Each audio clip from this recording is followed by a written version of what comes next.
Sa hapagkainan, hindi sumigaw ang tatay ko. Hindi niya ako ininsulto. Hindi rin siya mukhang naiilang. Sinabi lang niya ito na parang isang patakaran na dapat alam na ng lahat. Ang pamilya ng kapatid mo ang uunahin natin. Sabi niya, sabay baba ng tinidor. Ikaw ang laging huli. Napangisi ang kapatid ko. Hindi gulat, hindi hiyang-hiya, kundi nakahinga ng maluwag. Tumahimik ang buong kwarto at naramdaman ko ang pagbaling ng bawat mata sa akin. Naghihintay sa lumang ako, yung tatawa lang, yung magbabayad, yung tagaayos. Hindi ako nakipagtalo. Tumingala ako, sinalubong ang tingin ni tatay at sinabing, mabuti ng alam ko. Dahil sa sandaling iyon, may naputol. Hindi ang puso ko, kundi ang katapatan ko. Pagkatapos ng gabing iyon, tumigil ako sa pagbibigay ng pera. Tumigil ako sa pag-a-adjust ng buhay ko para sa mga emergency na hindi naman akin. Kaya noong tinamaan sila ng totoong krisis sa pamilya at inasahan nilang sasaluhin ko sila gaya ng dati, ang sunod kong ginawa ay nagpayelo sa kanilang lahat. Ang pangalan ko ay Clara at sa halos buong buhay ko, iisang salita lang ang ginagamit ng pamilya ko para ilarawan ako. Matatag.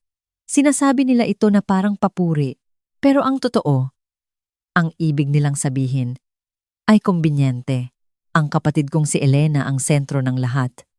May asawa siya, si Mike, at 2 anak. Ang buhay niya ay maingay, komplikado, at laging nagmamadali. Laging may nangyayari. Tuition fee, nasira ang kotse, stress sa trabaho, isa na namang planong pumalpak. May matatag akong trabaho. Nagbabayad ako ng bills sa oras. Hindi ako humihingi ng tulong. Kaya, ang desisyon ng lahat, wala akong kailangan. Kapag nahihirapan si Elena, sumasandal ang buong pamilya sa kanya. Ang nanay Linda ko, mag-aalala ng malakas. Ang tatay Robert ko, papasok na may dalang payo. Ang mga usapan ay laging lumiliko papunta sa mga problema niya, na parang hinihila ng gravity. Kapag may binanggit ako tungkol sa buhay ko, lulutang lang ito saglit, tapos mawawala na. Kamusta ang trabaho? Tanong ni nanay. Busy, pero okay naman. Sagot ko, mabuti naman.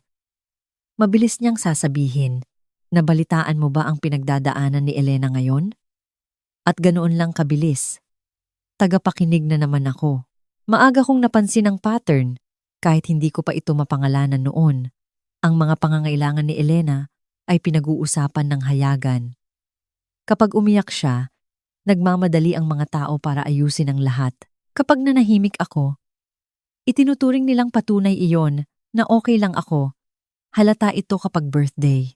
Ang kay Elena, planado ilang linggo pa bago ang petsa. May reservation, regalo, photoshoot. Ang sa akin, casual lang.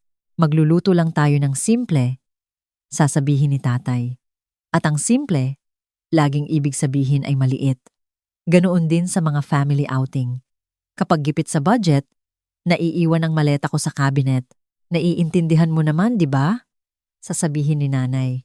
At ako naman, opo. Lagi naman. Noong umalis ako para magkolehiyo, walang umiyak habang nag-iimpake ako. Walang mahabang paalaman. Isang yakap lang sa gate at sabi ni tatay, kaya mo na yan. Ikaw pa. Nagtrabaho ako. Nag-aral. Binayaran ko ang sarili ko. Bawat tagumpay ko ay tahimik na nagpapatibay sa kwentong sinasabi nila sa sarili nila na hindi ko kailangan ng suporta dahil hindi ako humihingi nito. Ilang taon ang lumipas. Noong lumipat ako sa ibang lungsod para sa trabaho, walang nagbago sa distansya. Maikli ang mga tawag. Ang mga balita tungkol sa buhay ko ay tinatangulang, tapos ibabalik na naman kay Elena. At dahan-dahan, nang hindi man lang nila ako pinapaupo para ipaliwanag, naging permanente ang papel ko. Ako ang reserba, ang safety net, ang tagasalo. Dumudulas ang pera mula sa account ko sa maliliit at regular na halaga. Ngayon lang to. Hanggang sa susunod na buwan lang. Tulong lang. Walang naglilista dahil hindi naman nila kailangan. At sinabi ko sa sarili ko na, okay lang to. na ganito ang itsura ng pagiging mature, na ang pagmamahal ay pagbibigay ng walang hinihintay na kapalit. Pero habang nakaupo sa hapagkainan na yon at narinig ko sa wakas ang tatay ko na sabihin nang malakas na ako ang laging huli, may napagtanto akong nakakabagabag. Hindi lang ako basta inilagay doon, nanatili ako doon. At sa unang pagkakataon sa buhay ko, nagsimula akong magtaka kung ano ang mangyayari kung hindi na ako mananatili. Ang dinner na yon ay dapat ordinaryo lang. Si tatay ang nagsuggest ng restaurant lugar na gusto niya dahil pakiramdam niya ay pangmayaman. Nakaupo kami sa isang sulok. Nakasara ang mga menu. Naghihintay ng pagkain. Si Elena nagkukuwento na tungkol sa schedule ng mga anak niya, kung gaano siya kapagod, kung paanong magulo pa rin ang trabaho ni Mike. Tumutungo lang si nanay bilang pakikiramay. Si tatay, seryosong nakikinig. Naghintay ako ng puwang para maibahagi ang sarili kong balita. Na-promote ako. Totoong pag-angat. Mas malaking responsibilidad. Mas malaking sahod. Hindi ako madalas magkwento. Pero noong gabing yon, akala ko mahalaga ito. Nang sa wakas ay nabanggit ko ito, ngumiti lang ng pilit si nanay. Ah, maganda yan, Clara. Nice. Pagkatapos ay bumuntong hininga si Elena at sinabing, buti ka pa. At least wala kang ganitong pressure. Sumandal si tatay, tinupi ang napkin niya at sinabi ang pangungusap na bumago sa lahat. May pamilya na si Elena. Ang pamilya niya ang priority. Hindi siya tumingin kay Elena noong sinabi niya yon. Nakatingin siya sa akin. Ikaw ang laging huli. Dagdag niya ng kalmado. Parang nagpapaliwanag lang ng schedule o budget. Hindi mo naman kailangan ng masyadong tulong. Sa isang saglit, akala ko mali lang ang dinig ko. Tumingin ako sa paligid ng mesa, naghihintay na may tumawa, may magtama sa kanya, o magpalambot ng sinabi niya. Walang gumawa. Ang bibig ni Elena ay kumurba sa isang maliit na ngiti habang inaangat ang baso niya. Hindi mayabang, kundi komportable. Parang narinig na niya ang katotohanan ito ng maraming beses, kahit hindi pa ito nasasabi ng ganito kalinaw. Gumalaw si nanay sa upuan pero walang sinabi. Nakatitig si Mike sa plato niya. Ang katahimikan ay makapal at nakakailang. Nararamdaman ko itong dumidiin sa dibdib ko. Ang pamilyar na pagnanais na umahon ang instinct na padaliin ang lahat para sa iba. Sabihing okay lang, sabihing naiintindihan ko. Manahimik. Sa halip, ginulat ko ang sarili ko. Tumango ako ng isang beses at sinabing, mabuti nang alam ko. Kumunot ang noo ni tatay. Anong ibig sabihin yan? Ang ibig sabihin, sabi ko ng pantay ang boses, na-appreciate ko ang pagiging tapat nyo. Nagsalubong ang kilay ni nanay. Clara, huwag kang maging maramdamin. Hindi ako nagiging maramdamin. Sagot ko. At sa unang pagkakataon, totoo iyon. Ang natitirang oras ng dinner ay dumaan sa pilit na kwentuhan. Walang nagbanggit ulit noon, pero parang may mali. Parang may bitak na bumukas sa ilalim ng mesa. Nang tumayo kami para umalis, binayaran ni tatay ang bill gaya ng dati. Walang drama, walang komprontasyon. Pero sa biyahe pa uwi, paulit-ulit kong inisip ang mga salita niya. Ikaw ang laging huli, hindi sa galit, hindi sa kalupitan, kundi sa katiyakan. At iyon ang sandaling naintindihan ko ang isang bagay na iniiwasan ko buong buhay ko. Ang pwesto ko sa pamilya ay hindi pansamantala. Permanente ito. At kapag ang isang bagay ay napangalanan na, kapag nasabi na ng malakas, hindi na ito pwedeng baliwalain. Pagdating ko sa parking lot ng apartment ko, hindi ako galit. Malinaw ang isip ko. Malinaw na kung ako ang laging magiging huli.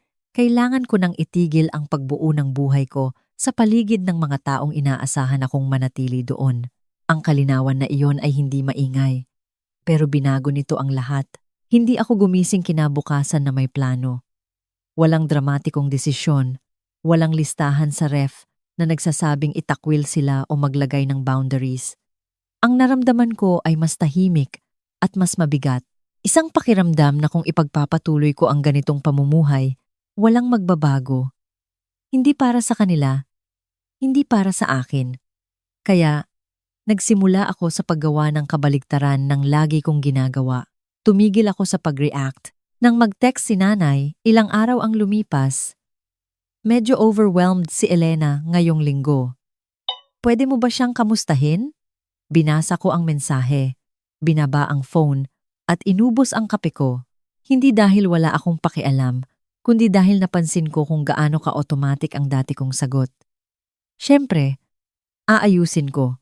Padadaliin ko ang lahat. Lumipas ang 1 oras. Tapos 2. Hindi gumuho ang mundo. Ang realisasyon na iyon ay mas nakakabagabag kaysa sa sinabi ni tatay sa dinner. Ginugol ko ang maraming taon sa paniniwalang kung hindi ako kikilos agad, may masamang mangyayari. Pero wala. Walang emergency. Walang gulo. Katahimikan lang. Sa mga sumunod na linggo, gumawa ako ng maliliit at praktikal na pagbabago. Yung mga tahimik lang, yung hindi napapansin hanggat hindi nagiging mahalaga. Nagbukas ako ng bagong bank account sa pangalan ko lang. Nilipat ko ang ipon ko. Kinansela ko ang mga shared access na hindi ko naman kinuwestiyon noon. Pakiramdam ko, kakaiba. Parang nanlalamang. Kahit pera ko naman. Yun. Hinihintay kong hampasin ako ng guilt, pero ang naramdaman ko ay ginhawa. Hindi excitement, kundi relief. Parang ilang taon akong nagpipigil ng hininga, nang hindi ko namamalayan. Hindi tumigil agad ang mga pakiusap. Nag-iba lang ng anyo. Nag-text si Elena isang gabi. Uy, tumalbog yung cheque namin. Pwede pasalo muna hanggang Friday? Naglagay siya ng laughing emoji na parang hindi ito big deal. Matagal kong tinitigan ang mensahe. Dati, bubuksan ko na agad ang banking app ko.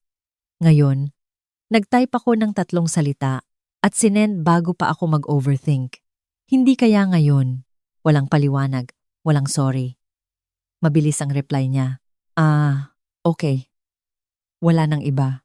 Tumawag si nanay kinabukasan. Ang tahimik mo yata lately, maingat niyang sabi. Okay ka lang ba? Oo, sagot ko.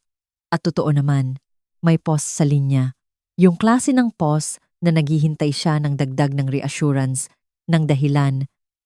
Nang wala akong sinabi, siya na ang pumuno sa espasyo. Alam mo, grabe ang pressure kay Elena ngayon. Dagdag niya ng malumanay. Alam ko, sabi ko. At iyon na yon. Hindi ako nag-alok ng solusyon. Hindi ako nagboluntaryo ng pera. Pagtatapos ng tawag, pakiramdam ko mali, parang lumabag ako sa isang hindi nakasulat na batas.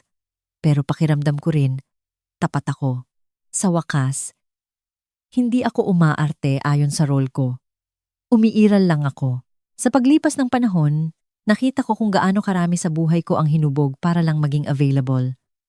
Pinanatili kong flexible ang schedule ko just in case. Umiwas ako sa mga long-term plan. Nag-aalinlangan ako bago mag-oo sa mga oportunidad na maglalayo sa akin. Kahit sa trabaho, nahulog ako sa parehong pattern. Ako ang sumasalo ng dagdag na trabaho ng tahimik. Nag-aayos ng problema sa likod ng tabing. Sinisiguradong maayos ang lahat ng hindi humihingi ng credit. Ang pagiging maaasahan ay naging buong pagkatao ko na. At pagod na ako. Isang gabi, habang mag-isa sa apartment, binuksan ko ang laptop ko at tinignan ang pananalapi ko. Hindi para kwentahin kung ano ang pwede kong ibigay, kundi para makita kung ano ang meron ako. Sa unang pagkakataon, hinayaan ko ang sarili kong isipin ang isang hinaharap na walang sinasalong kahit sino. Travel, seguridad, pahinga. Ang ideya ay halos parang makasarili. At doon ko napagtanto kung gaano kalalim ang itinuro sa akin na paniniwala na ang pagmamalasakit ay pagsasakripisyo, na ang pagmamahal ay nangangailangan ng abala, na ang pagiging huli ay patunay ng pagiging mature. Pero paano? Kung hindi, paano kung ang pagiging huli ay hindi isang birtud, kundi isang bisyo na nakasanayan na ng lahat? Hindi ko kinumpronta ang kahit sino. Hindi ako nagpaliwanag. Hindi ako nag-anunsyo. Basta tumigil lang ako sa paglalaan ng espasyo sa buhay ko para sa mga emergency na hindi naman akin at dahan-dahan naramdaman ko ang pagbabago ng balanse. Hindi sa labas, wala pang dramatikong nangyayari. Pero sa loob, may nagbago. Hindi na ako nakatayo sa parehong pwesto, naghihintay tawagin. Umatras ako, nanonood, nagmamatyag. At wala akong ideya kung gaano kabilis mapapansin ng pamilya ko o kung gaano kabilis nila susubukin kung seryoso ba ako sa pagkakataong ito. Dumating ang tawag isang Martes ng hapon. Saktong pagsara ko ng laptop pagkatapos ng mahabang meeting. Muntik ko nang hindi sagutin. Hindi dahil galit ako, kundi dahil kilala ko ang numero at ang pakiramdam na kasama nito ang pamilyar na paninikip ng dibdib. Ang reflex na ihanda ang sarili bago pa may magsalita. "Clara," sabi ni nanay pagkasagot ko pa lang. Ang boses niya ay ipit, nagmamadali, kontrolado sa paraang tunog ng mga tao kapag nagkakawatak-watak na ang lahat. "Kailangan nating mag-usap." Sumandal ako sa upuan ko. "Tungkol saan?" May katahimikan. "Masyadong matagal. Pwede ka bang dumaan ngayong weekend?" Tanong niya. Importante. Hindi siya nagpaliwanag. Hindi naman siya nagpapaliwanag kapag mahal ang kabayaran ng paliwanag. "Pag-iisipan ko," sabi ko. Hindi iyon ang sagot na inaasahan niya. Dati, magtitingin na ako ng flight o biyahe, iaayos ang schedule, magtatanong kung anong maitutulong ko. Sa pagkakataong ito, hinayaan kong mamagitan ang katahimikan sa amin. "Sige," sabi niya sa wakas. "Basta, please." Nang dumating ako sa bahay ng mga magulang ko makalipas ang 2 araw, iba ang pakiramdam bago pa ako pumasok. Puno ang driveway. Nandoon ang kotse ni Elena. Kay Mike din, mabagal bumukas ang pinto. Parang ang bahay mismo ay nag-aalinlangan. Sa loob, ang sala ay mukhang mas mabigat kaysa sa naaalala ko. Tambak ang mga sobre sa coffee table. Bills, notices, mga papel na may official logos at pulang stamp na nagpapahilab ng tiyan ko. Walang nakaupo ng komportable. Nakatayo si tatay sa may bintana. Nakahalukip-kip. Si nanay, paikot-ikot sa sofa. Si Elena, nakaupo ng tuwid at nakatitig sa sahig. Iniwasan ni Mike ang tingin ko. Walang nagtanong kung kamusta ako. Nagsimulang magsalita agad si nanay. Ang mga salita ay lumalabas ng mas mabilis kaysa maayos niya. May mga delays. Ilang desisyon na hindi gumana gaya ng inaasahan. "Temporary lang to," sabat ni Elena. "Hindi naman ganun kalala gaya ng itsura. Kailangan lang namin ng oras." Tumikhim si tatay. Naghigpit ang mga bagay-bagay. Pinaikutan nila ang problema. Maingat na iniiwasan. Na parang kapag sinabi nila ng direkta ay magiging totoo ito. Tahimik lang akong nakinig. Nakapatong ang mga kamay sa hita. Napapansin kung gaano kapamilyar ito. Ang tensyon, ang build-up, ang sandali bago silang lahat humarap sa akin. At ginawa nga nila. "Nasa matatag kang posisyon," sabi ni tatay sa wakas. "Wala kang anak," dagdag ni nanay. "Kaya mong i-handle to ng mas maayos kaysa sa karamihan," mahinang sabi ni Elena. Ayan na, ang sapantahan na binihisan bilang lohika. Ang hindi binibigkas na kasunduan na ginawa na nila bago pa ako pumasok sa pinto. Naramdaman kong may nagbago sa loob ko. Hindi galit, hindi panik, kundi kalinawan, matalas at kalmado. Nagtanong ako ng isa. Anong plano kung hindi ako tumulong? Tumahimik ang buong kwarto. Bumagsak ang mukha ni nanay. "Clara, wag mong sabihin yan. Seryoso ako," sabi ko ng pantay. "Anong mangyayari kung hindi ako sasalo?" Walang sumagot. Mukhang nagpapanik na si Elena. Hindi na relieved. Kumunot ang noo ni tatay na parang sinusubukan niyang solusyonan ang math problem na wala ng sense. Gumalaw si Mike nang hindi mapakali sa may pinto. "Hindi naman yata fair yan," mahinang sabi ni nanay. "Pamilya tayo." Tumango ako. Alam ko. At sa unang pagkakataon, ang pag-alam na yon ay hindi nangangahulugang pagsasakripisyo. Kailangan ko ng oras. Sabi ko, sabay tayo para maintindihan ang lahat. Tumango sila ng mabilis. Nagpapasalamat, sigurado, akala nila. Ang ibig sabihin ng oras ay kinukwenta ko na kung magkano ang ibibigay ko.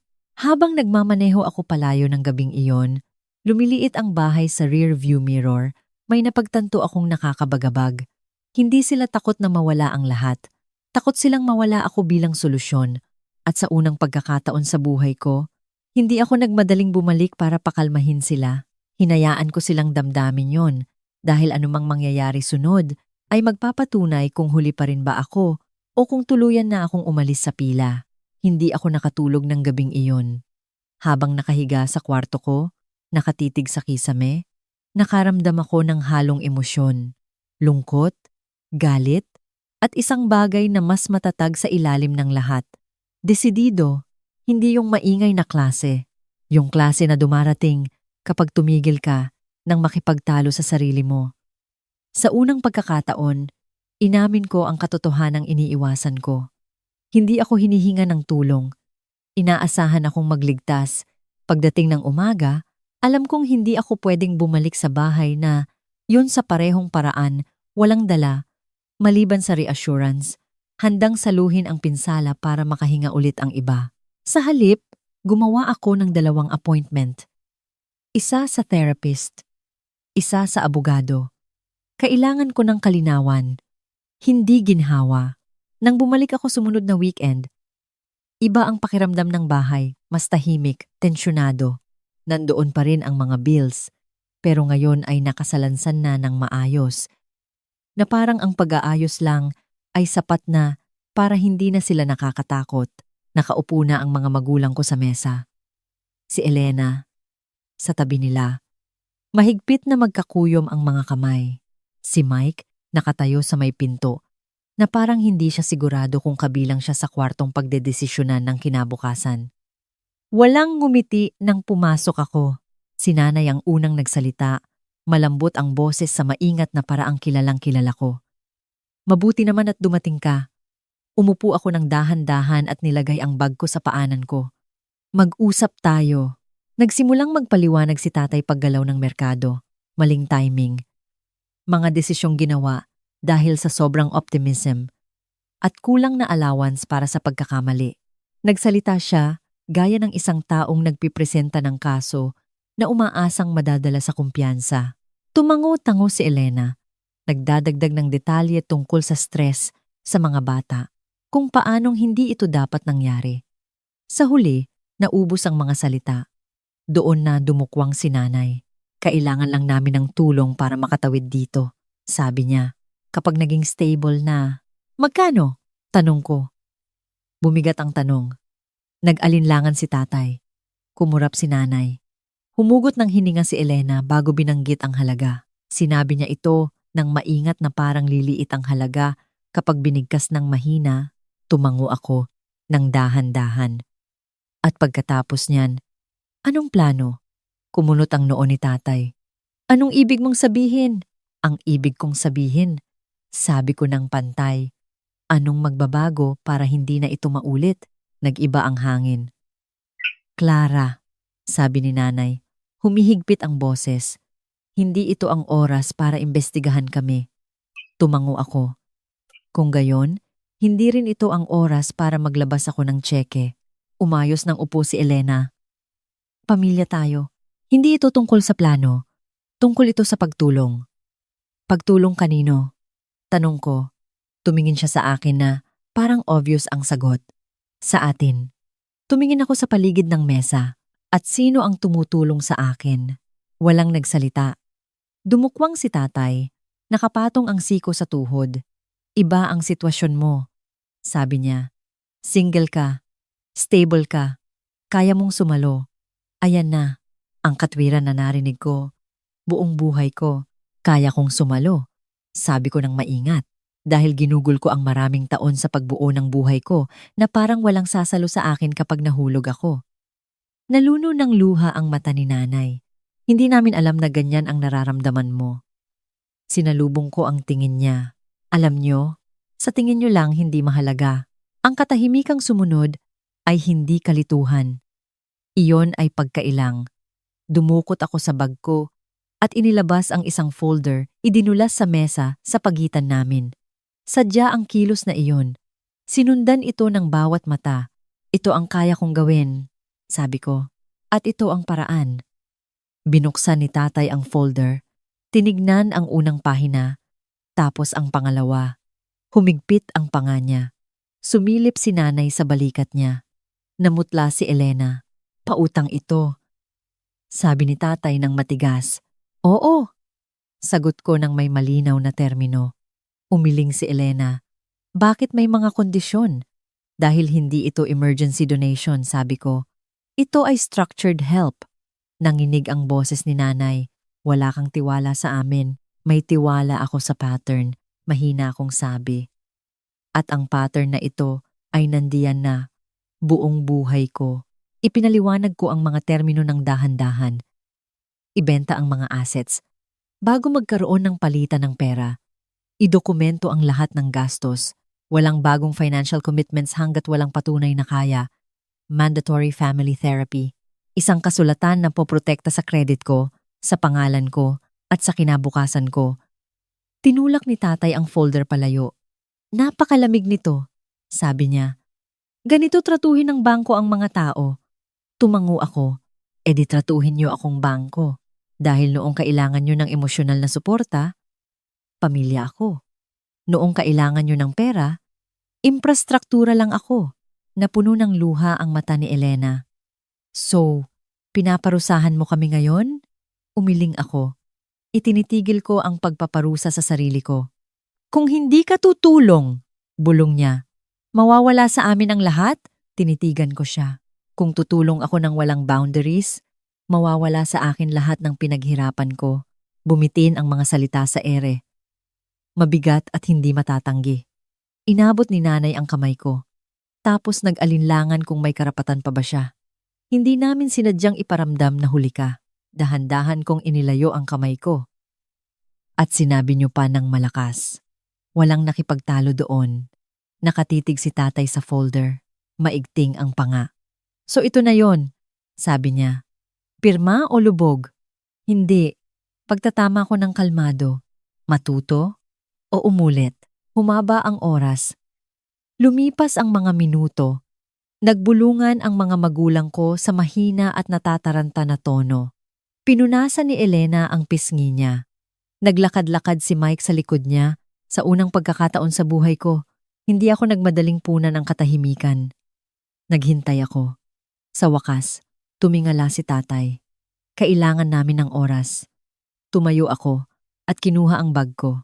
May 24 hours kayo. Napatingala si Elena. Yun lang? Yun lang? Sabi ko. Babalik ako bukas.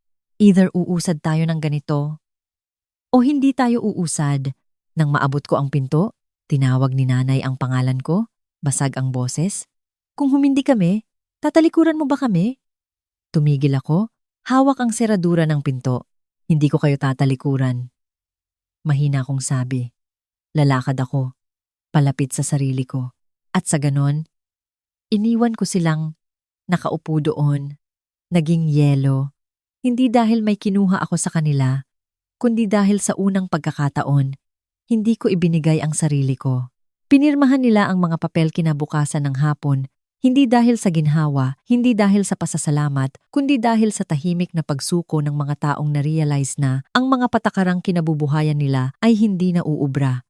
Walang speech, walang huling subok na makipagtawaran.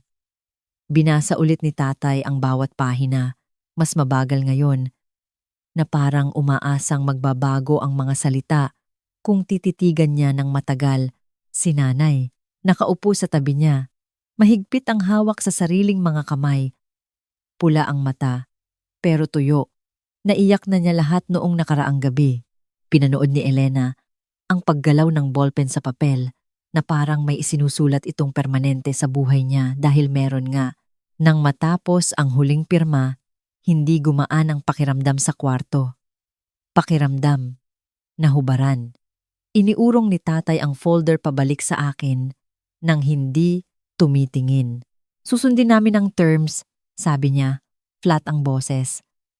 Iyon ang sandaling naramdaman ko ito. Hindi tagumpay, hindi kasiyahan, kundi paglaya.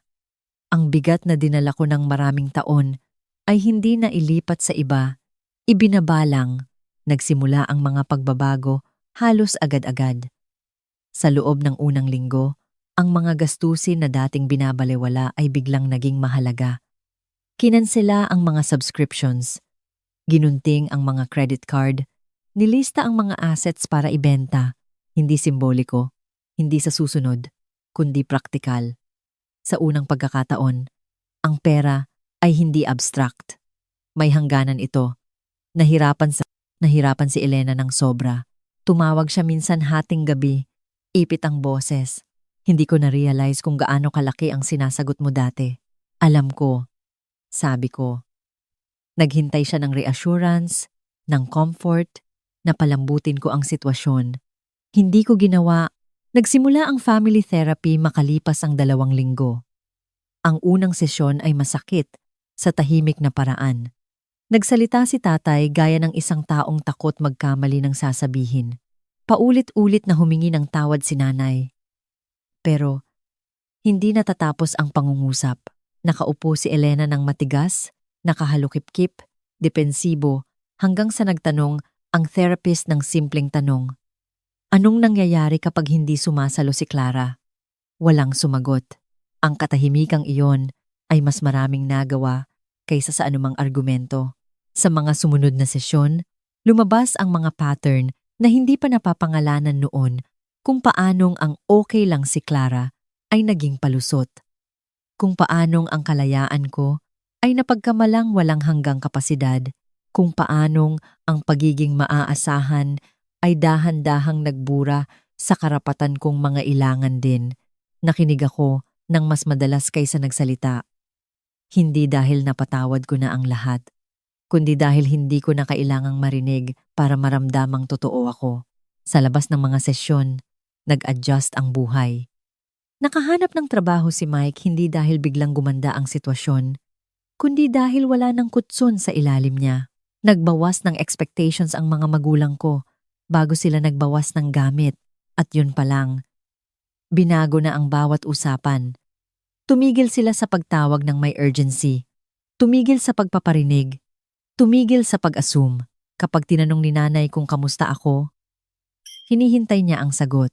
Kapag kinausap ako ni tatay, pinipili niya ang mga salita niya. At si Elena, iba na ang tingin sa akin ni Elena ngayon.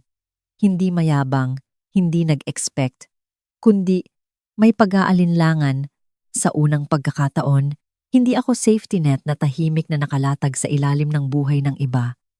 Nakatayo ako sa sarili kong lupa. At habang hindi pa ganap na magaling ang pamilya, hindi pa buo, naging tapat ito sa paraang hindi pa nangyari noon. Mataas ang naging kabayaran ng katapatang iyon, pero sa wakas, pinaghahatian na namin ito. Nang bumalik ako sa sarili kong apartment, iba ang pakiramdam ng katahimikan, hindi blanko, hindi malungkot, kundi magaan. Sa loob ng maraming taon, ang katahimikan ay nagpapakaba sa akin. Ang katahimikan ay nangangahulugang may nangangailangan ng kung ano. At hindi ako mabilis sumagot. Ibig sabihin may problemang namumuo kung saan, at wala ako doon para ayusin. Ngayon, ang katahimikan ay parang premyo. Nakatulog ako ng mahimbing sa unang pagkakataon sa loob ng ilang buwan. Ang phone ko, nakataob sa mesa. At kapag nag-buzz ito, hindi na naninikip ang dibdib ko. Hindi na ako naghahanda. Hindi na ako nagkukwenta kung magkano ang kapalit ng pagiging kailangan nila. Nagbago rin ang trabaho. Tumigil ako sa pag-volunteer sa mga responsibilidad na hindi akin. Humingi ako ng kalinawan imbes na saluhin ang gulo. Nang pasalamatan ako ng manager ko sa pag-step up, sabi ko, gusto kong makita yan. Sa posisyon ko, nagulat kaming dalawa sa sinabi ko, pero tumatak ito. Nagplano ako ng mga bagay nang hindi tinitignan ang kalendaryo ng iba mga biyahe na ilang taon kong ipinagpaliban. Mga goal na walang kasamang exit strategy kung sakaling may ibang masira ang buhay. Kapag tumatawag si nanay ngayon, iba na. Kamusta ka talaga? Tanong niya. Isang gabi? Sinabi ko sa kanya at nakinig siya nang hindi inililiko ang usapan, nang hindi isinisingit ang stress ni Elena bilang konteksto. Nag-text si Elena ng litrato ng mga bata. Walang caption tungkol sa pera, walang pahiwatig, picture lang. Minsan, idinagdag niya, kinakaya naman namin. Naniwala ako sa kanya. Ang pinakamalaking pagbabago ay hindi sa kanila, kundi sa akin. Tumigil ako sa pakiramdam na responsibilidad kong panatilihin ang ilusyon na okay ang lahat. Hindi na ako nagmamadaling ayusin ang pagkailang o punan, ang katahimikan ng reassurance. Hinayaan ko ang mga tao na harapin ang konsekwensya ng mga pinili nila kahit na hindi komportableng panoorin. Napagtanto ko ang isang bagay na matagal bago ko natutunan. Ang pagiging mabait ay hindi nangangahulugang pagiging available kapalit ng sarili mo. Ang pagiging matatag ay hindi nangangahulugang pagiging sunod-sunuran. At ang pagiging pamilya ay hindi nangangahulugang ikaw ang iaalay. Isang gabi, habang nakaupo mag-isa kasama ang isang tasa ng tsaa, nahuli ko ang sarili kong nakangiti. Hindi dahil may magandang nangyari, kundi dahil walang masamang nangyari. Sa unang pagkakataon sa buhay ko, hindi ako naghihintay na piliin. Pinili ko na ang sarili ko. At ang pagpiling iyon ay hindi nagpapaliit sa akin. Pinalaya ako nito. Sa mahabang panahon, naniwala ako na ang pagiging huli ay isang hamon, na kung magsisikap pa ako, kung magbibigay pa ako, kung mananahimik pa ako, akala ko mapapansin din ako balang araw. Mali ako. Ang pagiging huli ay hindi posisyon na dapat ipaglaban. Isa itong senyales-senyales na inignora ko ng ilang taon na nakatayo ako sa lugar na dahan-dahang bumubura sa akin. Ang bumago sa buhay ko ay hindi galit, hindi paghihiganti, kundi kalinawan. Ang sandaling sinabi ito ni tatay ng malakas, ikaw ang laging huli. Hindi niya ako ininsulto. Pinalaya niya ako dahil noong nasabi na ang totoo, hindi ko na kailangang magpanggap na hindi ko ito naintindihan. Ang paglalagay ng boundaries ay hindi sumira sa pamilya ko. Inilantad nito ang totoo. Ipinakita nito kung sino ang hindi komportable kapag nagbago ang mga patakaran, kung sino ang rumespeto sa istruktura, at kung sino lang ang malapit sa akin kapag napapakinabangan ako. At ipinakita rin ito sa akin ang isa pang bagay. Isang bagay na mas tahimik, pero mas matatag. Pwede kong mahalin ang mga tao nang hindi naglalaho para sa kanila. Pwede akong tumulong nang hindi nauubos. Pwede akong tumalikod sa isang papel nang hindi tinatalikuran ang sarili ko. Kung nakikinig ka nito at may pamilyar sa pakiramdam, kung ikaw ang laging taga-handle, taga-bayad, taga-ayos, taga-salo, taga-patawad, gusto kong malaman mo ito. Hindi mo kailangan ng permiso para protektahan ang kinabukasan mo. Hindi mo kailangang piliin kanila para magkaroon ka ng halaga. At hindi mo utang ang buhay mo sa mga taong nakikita ka lang kapag kailangan kanila. Minsan, ang pinakamakapangyarihang bagay na masasabi mo ay hindi malakas. Kalmado lang ito. Pinal, ganito ang tunog. Mabuti nang alam ko.